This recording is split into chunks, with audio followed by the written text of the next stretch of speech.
레리 서머스가 몇 가지 경고를 했는데 실제 물가치와 가장 유사한 지표입니다. 지금의 이 꼬리가 길게 늘어지면서 장단기 금리 역전이 되는 것은 앞으로 닥쳐올 경기 침체가 생각보다는 이게 강하고 길겠다. 투자자들은 만약 금리가 인상될 어떤 낌새가 보이면 잠깐 투자를 주시는 게 어떠냐.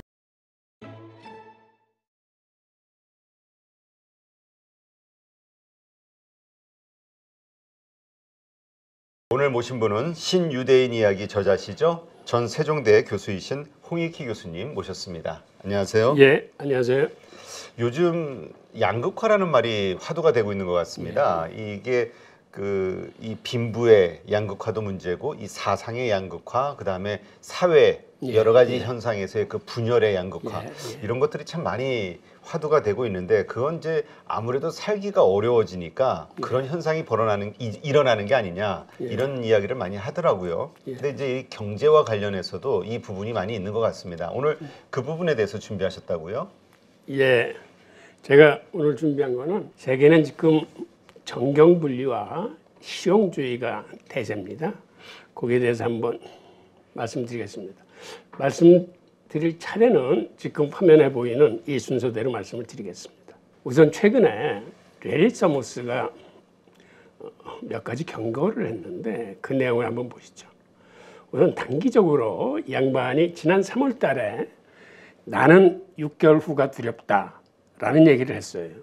즉 그 얘기는 미국이 지금 저렇게 경제가 버티는 거는 기존 팬데믹 때 쌓아둔 초과 저축이 많아서 그걸 지금 쓰고 있기 때문에 경기 침체를 겪지 않고 있는데, 그게 곧 바닥을 보이면서 경제가 순식간에 급락하는 에어포켓에 도달할 것이다 라는 얘기를 했습니다. 그 다음에는 미국 경제는 웬만해서는 인플레이션이 하락하지 않을 것이고 경기 침체가 들이닥쳐야 아마 인플레이션이 꺾일 것이다 라는 이야기를 동시에 했습니다.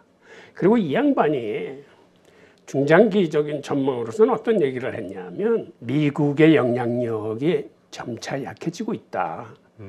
중국, 그 다음에 오펙 플러스, 그 다음에 브릭스 등이 포위 전략을 펼치고 있기 때문에 이러한 글로벌 파워가 뭉치면서 미국이 소외되고 있다라는 얘기를 했습니다.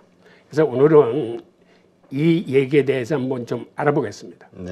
최근에 개인 소비 지출, 즉 PCE가 발표됐습니다. 그런데 연준이 PCE와 CPI 중에서 어느 지수를 더 중요하게 생각할까요? 연준은 CPI보다는 이 PCE, 개인 소비 지출을 더 중요하게 생각합니다. 그 이유는 우선 기본적으로 PCE가 실제 물가치와 가장 유사한 지표입니다. 그리고 이거는 CPI는 품목을 2년마다 한 번씩 바꿔주는데 비해서 PCE는 매 분기 단위로 개인이나 가계의 소비 패턴 변화에 반영해서 품목의 비중을 조정해 줍니다.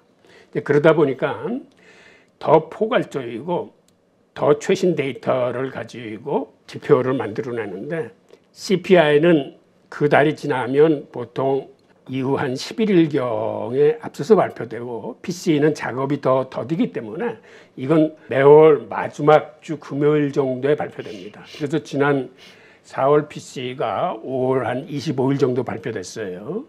그래서 그 내용을 한번 잠깐 보겠습니다. 그런데 문제는 요 몇 달 사이에 계속 인플레이션이 꺾어서 내려오다가 이번 발표를 들여다보면 이거 살짝 반등을 했어요. 그러니까는 여태까지 시장 분위기는 인플레이션이 잡혀가는 거 아니냐라고 했었는데, 이번에 PCE가 발표되면서 그러한 시장의 기대에 좀 찬물을 끼얹었습니다.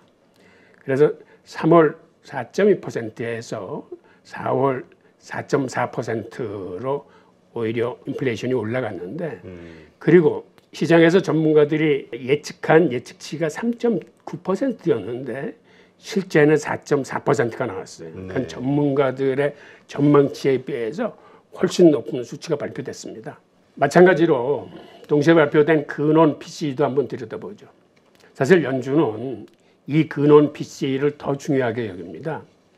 즉 PC에서 에너지와 식음료를 제외한 게 근원 PC인데 이게 지난달 3월에 비해서 4월 달에 근소한 차익이긴 하지만 인플레이션이 올라갔습니다. 결국 지금 PC와 근원 PC의 그래프는 지금 화면에 보이는 이 그래프로 우리가 대체해 볼 수 있는데 보면은 지금 초록색으로 되어 있는 PC가 내려오다가 고개를 살짝 다시 들었고 네. 그다음에 근원 PC는 기본적으로 지난 1년 동안 아주 경미하게 슬라이딩해서 내려오긴 하는데 5% 내외에서 사실상 고착화되고 있는 현상을 보여주고 있습니다. 지금 5% 내외에서 거의 한 1년 반 동안 이렇게 횡보를 하면서 쉽게 꺾여서 내려올 그런 낌새가 없어요. 그리고 이거를 좀 더 큰 그래프로 옮겨보면 연준의 목표는 2%가 타겟 목표치입니다.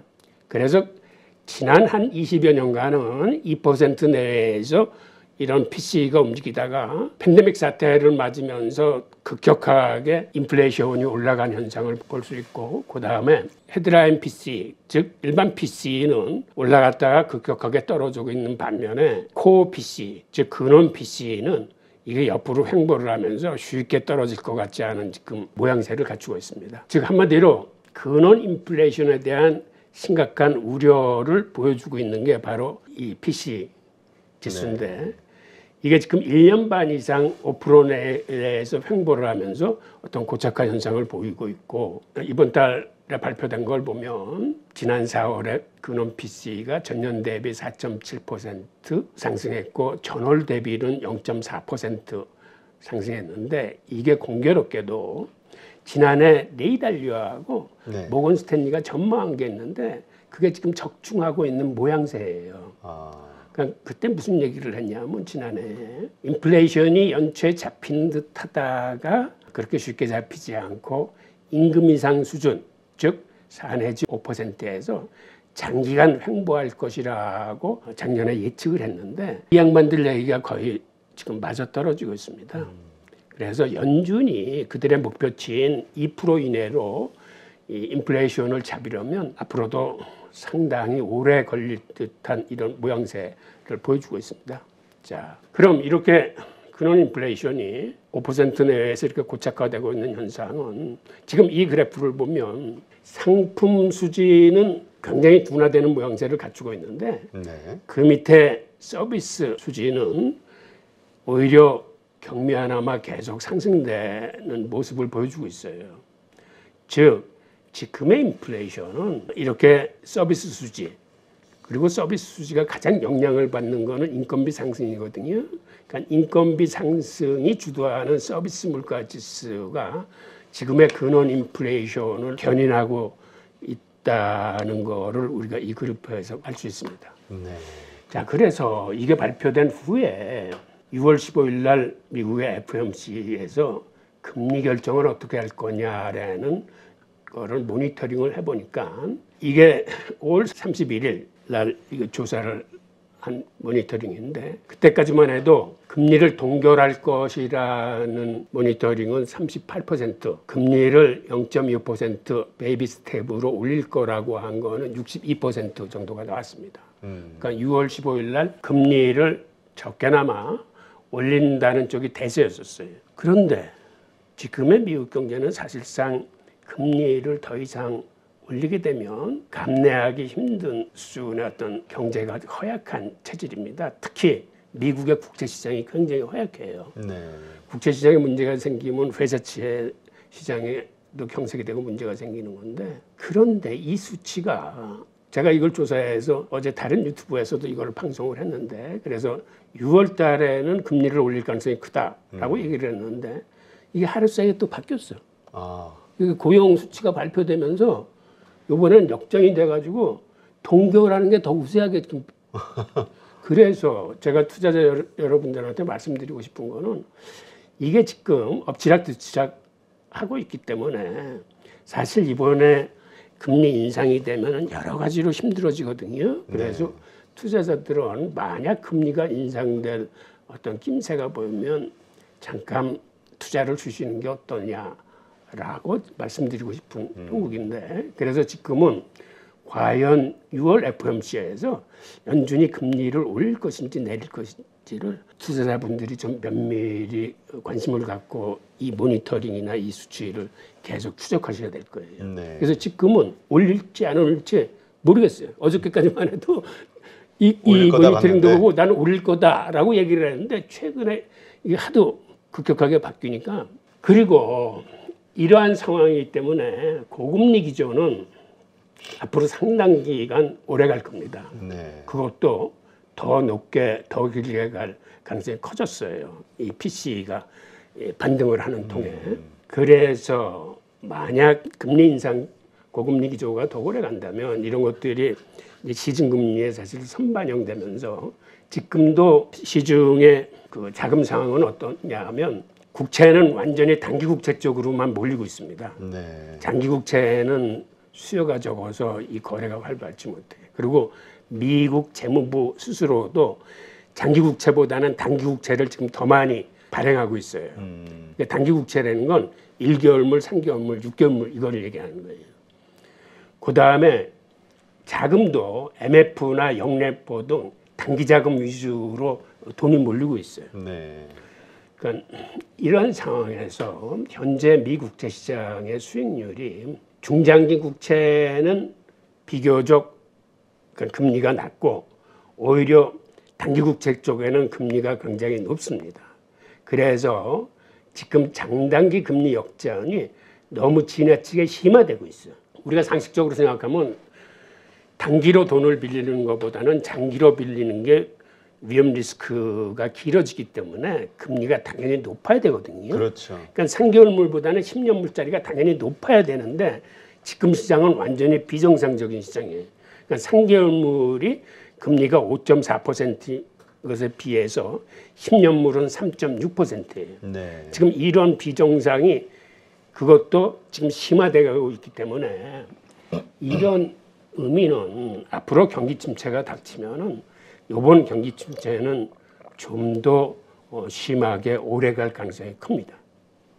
그리고 연준이 만약 금리를 올리게 되면 이번에는 미 국채 시장의 타격이 너무 클 거예요. 왜 그러냐, 뭐 국채 금리가 올라간다는 얘기는 국채 가격이 이제 하락을 의미하는데, 그렇죠. 네.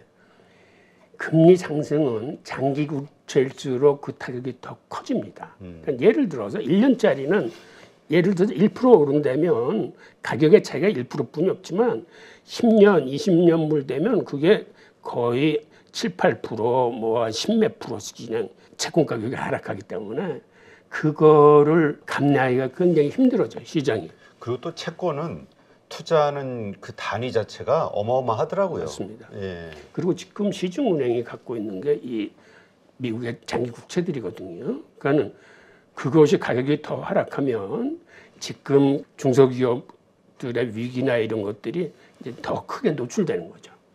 그래서 이번에 사실 실리콘뱅크가 파산한 것도 그 딴 게 아니라 그 국채 가격 하락으로 인한 자산 가격이 불일치잖아요. 근데 어느 경제 그 이코노미스트 분이 와서 데이터를 보여서 보여주셨는데, 미국의 은행 4,800개 은행 가운데서, 그러니까 4,800개 전체 은행의 평균 자산이 95%가 잠식 상태라고. 만약 지금 그 장부가를 현실화한다면. 맞아요. 이제 그런데 금리가 올라가서 국채 가격이 더 하락을 한다면은 문제가 이제 더 심각해지는 더 거죠. 어려워지는 거죠. 자, 지금 장단기 금리 역전 현상 이 그래프를 한번 보십시오. 그래도 과거에는 이게 역전이 되면, 즉 0% 이하로 내려왔다가도 이게 금방 회복이 됐었는데, 지금 내려온 꼬리를 보면은 지금은 마이너스 1.7%를 넘어서 그 밑으로 더 떨어지고 있거든요. 그래서 지금의 이 꼬리가 길게 늘어지면서 장단기 금리 역전이 되는 거는 앞으로 닥쳐올 경기 침체가 생각보다는 이게 강하고 길겠다라는 거를 암시해주고 있습니다. 자, 그다음에 은행이라는 그 시스템 자체가 사실은 예금하는 단기 대출을 이제 은행 입장에서는 받은 거죠. 네. 예금주들로부터 단기 대출을 모아서 사실은 기업이나 가게에 장기 대출을 해주는 건데 이렇게 금리 역전 현상이 벌어지면은 은행은 더 이상 그런 식의 대출 행위를 하기가 힘들어요. 그리고 하기 힘든 정도가 아니라 이제 앞으로는 못 하는 거죠. 그래서 경기 침체가 이제 온다는 얘기고, 그래서 기존에 이렇게 장단금리가 역전이 되고 보통 평균 몇 개월 후에 경기 침체가 들이닥쳤냐를 통계를 내보니까 평균 14개월 후에 경기 침체가 들이닥쳤어요. 그러면 요번에도 올해 9월이 한 14개월째 되는 걸로 올해 9월에 경기 침체가 진입할 전망이거든요. 그러니까 아까 레리 서머스가 저도 지금 그 생각했습니다. 6개월 후가 그럼 언제지? 9월이에요. 맞아. 3월 달에 얘기를 했거든요. 그렇죠. 나는 6월 6개월 후가 두렵다고 그랬는데 공교롭게도 이 수치하고 지금 맞아떨어져요. 그다음에 레리 서머스의 그 두 번째 경고를 보겠습니다. 미국의 영향력이 지금 약해지고 있다. 그렇죠. 중국, 오펙 플러스, 브릭스 등이 포위 전략을 펼치고 있다. 이러한 글로벌 파워가 뭉치면서 미국이 소외되고 있다라고 얘기를 합니다.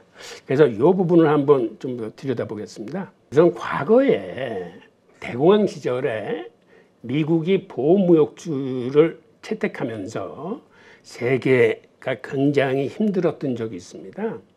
즉 경제가 정치 논리에 휘둘리면서 벌어졌던 일인데 그 내용을 한번 보죠. 1927년에 세계경제회의에서 관세 철폐를 해야 세계 교역량이 늘어난다 해서 일단 관세 철폐를 채택한 적이 있었어요. 네. 다 같이. 그렇게 해놓고 미국이 대공황이 들이닥치자 특히 국회의원들이 어떤 짓을 했냐면 특히 농촌 지역에 있는 국회의원들이 야, 우리 농민들을 살리려면은 수입하는 농산물에 좀 관세를 붙여가지고 우리 농민들을 좀 보호해야 되겠다라는 이제 움직임이 시작됐는데 그때 국회에서 이렇게 관세를 인상하겠다는 법안이 올라오면 당시 대통령인 캘빈 쿨리지는 이거를 거부권을 발동해서 3번이나 막았습니다. 네. 보호무역을 하면 안 된다라고 막았는데 대공황이 들이닥치자